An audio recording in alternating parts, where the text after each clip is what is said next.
Dona Carminda sempre foi vista como a velha excêntrica de Santa Brígida. Suas histórias sobre maldições e criaturas das sombras eram motivo de riso entre os moradores. Quem acreditaria em uma lenda urbana sobre um lobisomem espreitando as ruas à noite? Mas quando o primeiro homem desapareceu sem deixar rastros, o riso deu lugar ao medo.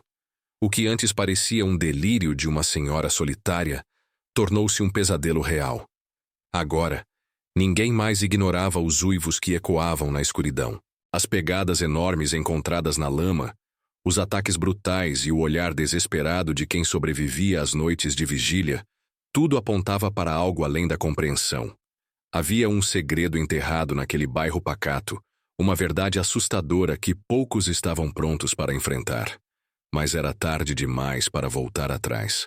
Nesta história de horror psicológico e mistério, você vai acompanhar os eventos sombrios que marcaram Santa Brígida para sempre. Acompanhe cada detalhe, mas cuidado, algumas maldições nunca morrem. Santa Brígida sempre foi um lugar tranquilo, onde todos se conheciam pelo nome e os problemas raramente iam além de uma cerca mal consertada. Mas havia algo que pairava no ar, um segredo murmurado entre as conversas baixas na feira e os olhares desconfiados nas esquinas. E no centro dessas histórias estava Dona Carminda, uma senhora de idade avançada, com olhos atentos e língua afiada. Ela sempre dizia que havia coisas na noite que ninguém deveria desafiar, mas poucos davam ouvidos. Era comum vê-la sentada na varanda, tecendo suas previsões sombrias enquanto os vizinhos riam e a chamavam de exagerada. Para a maioria, suas histórias não passavam de lendas urbanas recicladas, criadas para assustar crianças e entreter os desocupados. Nada acontece em Santa Brígida, diziam, mas Carminda insistia, afirmando que algo maligno espreitava as sombras, e que os mais céticos seriam os primeiros a pagar o preço. E assim, a rotina seguia, entre risadas e desprezo pelas palavras da velha. Mas toda a história de terror começa com um aviso ignorado, não é mesmo? E naquela comunidade pacata, bastou um único evento estranho para que os sorrisos se transformassem em olhares de medo. Porque, por mais que ninguém quisesse admitir algo estava errado em Santa Brígida, Dona Carminda não era mulher de falar por falar. Durante anos, ela alertou os moradores sobre a presença de algo sombrio rondando Santa Brígida. "Vocês acham que a noite é só escuridão?" dizia com a voz rouca, enquanto balançava a cabeça em desaprovação. "Há coisas que espreitam nas sombras, esperando a hora certa." Mas ninguém levou a sério. Para os mais jovens, era apenas a imaginação fértil de uma senhora solitária. Para os mais velhos, um passatempo inofensivo que alimentava as noites frias de conversa. Tudo mudou quando Dona Carminda apareceu na feira, mais agitada do que o normal. Ela jurava ter visto uma criatura na mata, algo grande, com olhos faiscantes e um uivo que gelava a alma. "O lobisomem está de volta", anunciou em meio à multidão. Os risos vieram antes mesmo que ela terminasse de falar. "O que, Dona Carminda? Agora a senhora acredita nessas lendas?" zombou um dos pescadores. Outros moradores se juntaram à brincadeira, dizendo que a lua cheia fazia a imaginação da velha correr solta. A humilhação pública não fez com que ela recuasse. "Riam o quanto quiserem", murmurou, voltando para casa. "Mas quando começarem a desaparecer, lembrem-se, eu avisei." Aquelas palavras ecoaram na cabeça de alguns, mas foram rapidamente descartadas. Afinal, não passava de mais uma de suas histórias, certo? Até que, poucos dias depois, alguém realmente desapareceu e, de repente, ninguém mais estava rindo. A rotina em Santa Brígida foi interrompida de maneira abrupta quando Geraldo, um pescador experiente, não voltou para casa. Ele saiu como sempre fazia, antes do amanhecer, com a vara ao ombro e um sorriso tranquilo no rosto.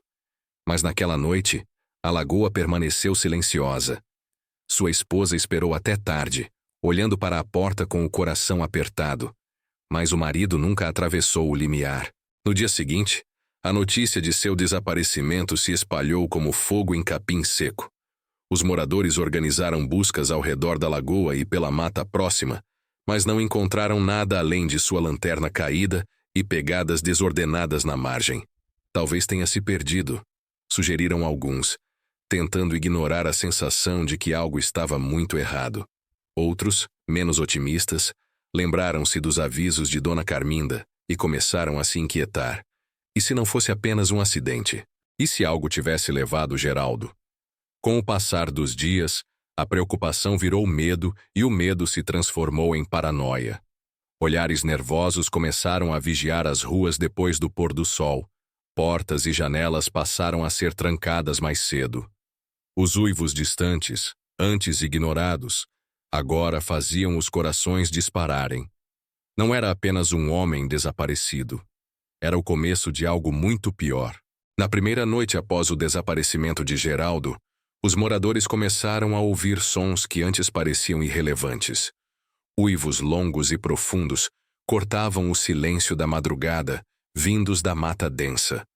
Não eram os latidos dos cães da vila, nem o canto de alguma ave noturna. Eram uivos carregados de algo primitivo, um chamado que arrepiava até os mais céticos. No começo, tentaram ignorar, mas na segunda noite, as pegadas apareceram. Perto da lagoa, marcas enormes surgiram no solo úmido. Eram muito maiores do que as de qualquer cachorro. Mais profundas, como se uma criatura de peso descomunal tivesse passado por ali. Alguns diziam que era um animal selvagem, talvez um lobo que havia se desgarrado da floresta. Mas havia algo estranho nelas. Não eram apenas pegadas de patas, algumas tinham formato humano. Isso não pode ser possível, murmurou o sargento Almeida, franzindo a testa ao analisar os rastros. Mas, no fundo, todos sabiam que aquilo era um presságio. Na terceira noite, ninguém dormiu direito. Luzes ficaram acesas até tarde.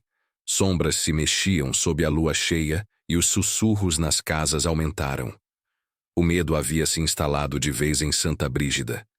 Até os mais descrentes começaram a trancar suas portas com mais força. Algo estava lá fora e parecia estar cada vez mais perto. Na manhã seguinte, 2 jovens decidiram desafiar a névoa do medo que cobria Santa Brígida. Pedro e Rafael, sempre curiosos e destemidos, resolveram explorar a mata atrás da lagoa, acreditando que encontrariam apenas pistas comuns sobre o sumiço de Geraldo. No entanto, o que eles encontraram foi algo que nenhum deles jamais esqueceria. Entre as folhas secas e a terra remexida, havia corpos brutalmente mutilados, estraçalhados de uma forma que nenhuma faca ou animal comum poderia ter feito. O cheiro de sangue impregnava o ar, e as moscas já começavam a rodear os restos irreconhecíveis das vítimas. Pedro recuou, segurando um grito, enquanto Rafael caiu de joelhos, tentando processar o horror diante deles. Entre os corpos, um detalhe macabro chamou a atenção: marcas profundas de garras atravessavam ossos como se fossem manteiga. Isso não foi obra de nenhum homem, murmurou Rafael, tremendo dos pés à cabeça. Eles precisavam avisar os outros. Quando correram de volta para o vilarejo, ofegantes e pálidos, a notícia se espalhou em questão de minutos. O terror silencioso que pairava sobre Santa Brígida se transformou em pânico real. Já não era mais um mistério, uma lenda ou um aviso ignorado. A prova estava ali, e era assustadora demais para ser negada. A pergunta que ninguém ousava fazer em voz alta era: quem seria a próxima vítima? A descoberta dos corpos foi o estopim para algo que Santa Brígida jamais havia presenciado: uma verdadeira caçada. Os homens do bairro, armados com espingardas, facões e lanternas, decidiram que não podiam mais esperar pela polícia. O sargento Almeida, acostumado a lidar apenas com pequenos delitos, tentou manter a ordem, mas até ele sabia que a situação estava fora de controle. Seja lá o que fez aquilo, ainda está por aí, alertou, carregando sua arma com mãos firmes. Os rastros da criatura foram seguidos até a parte mais densa da mata, onde as árvores pareciam sufocar a luz da lua. Lá, encontraram mais pegadas, marcas nas árvores e sinais claros de que algo ou alguém havia passado a noite ali. Isso não é um animal qualquer, murmurou um dos homens, sentindo o suor frio escorrer pela nuca. A tensão era palpável, e cada estalo de galho os fazia girar, armas em punho, esperando o pior. Por horas, caminharam sem encontrar a fera, mas a sensação de estarem sendo observados crescia a cada passo. Até que um dos homens, João Batista, apontou para algo brilhando entre os arbustos. Olhos. Grandes, amarelados, brilhando com uma fome impossível de descrever. O silêncio foi quebrado por um uivo tão próximo que fez o chão parecer vibrar. O que antes era uma caçada se transformou em uma luta pela sobrevivência.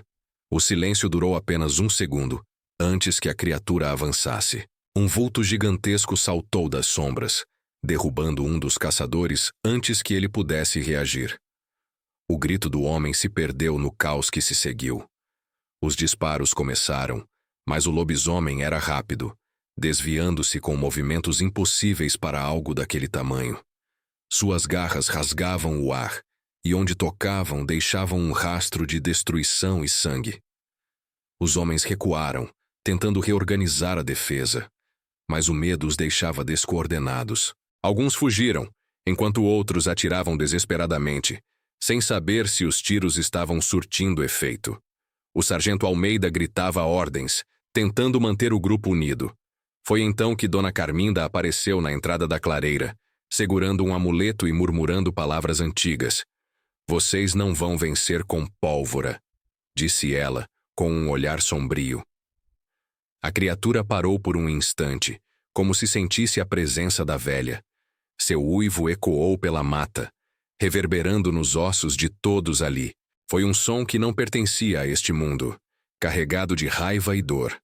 O lobisomem então atacou novamente, derrubando um segundo homem com um golpe brutal. Se ninguém fizesse algo logo, Santa Brígida teria ainda mais mortos naquela noite.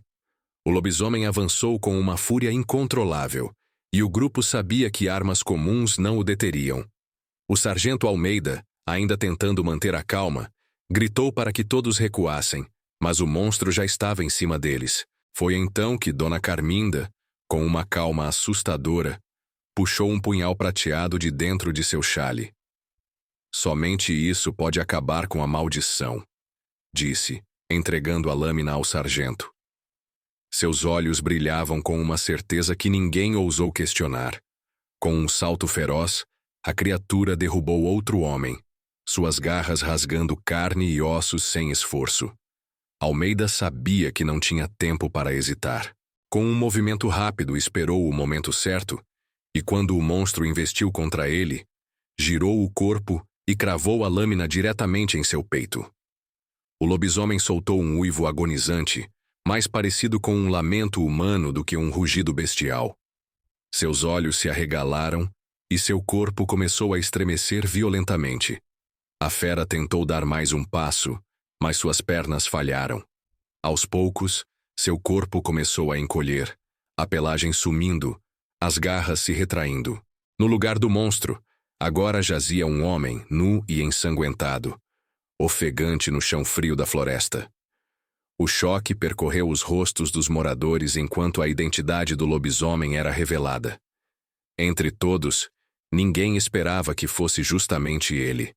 O corpo inerte no chão pertencia a seu Anselmo, um dos moradores mais antigos e respeitados de Santa Brígida, um homem que sempre ridicularizou as histórias de Dona Carminda, que se recusava a acreditar em qualquer coisa que fugisse do mundo real.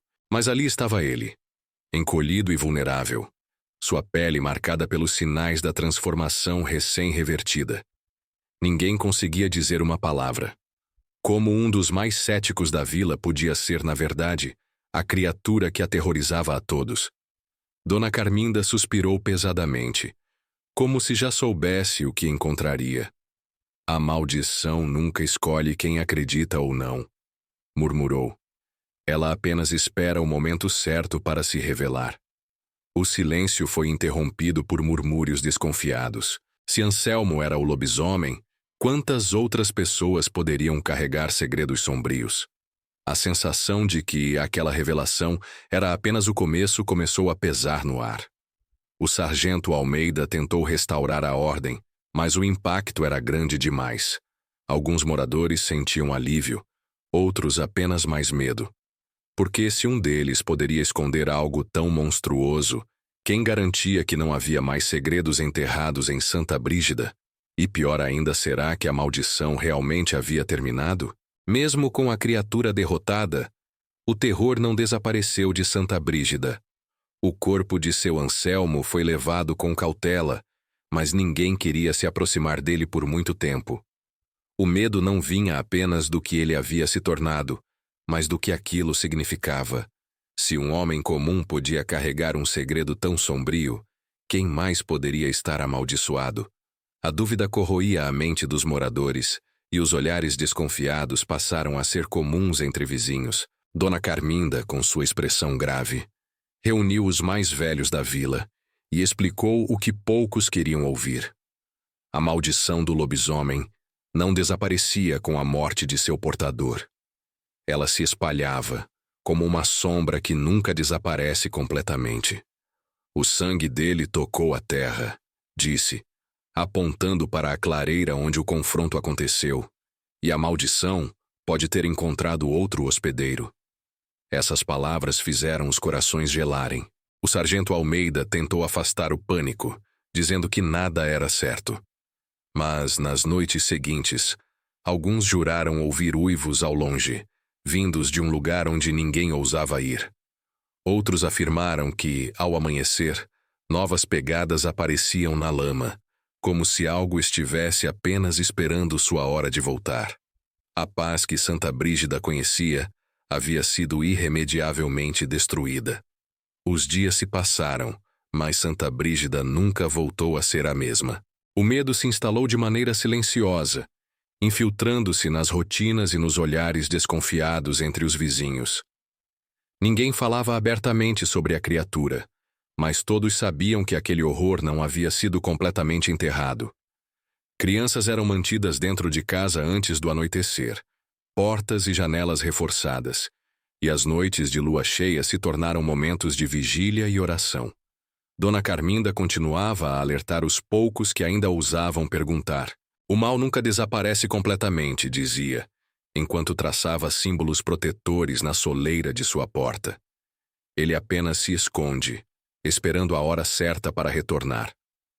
Alguns riam nervosamente, tentando se convencer de que o pior já tinha passado.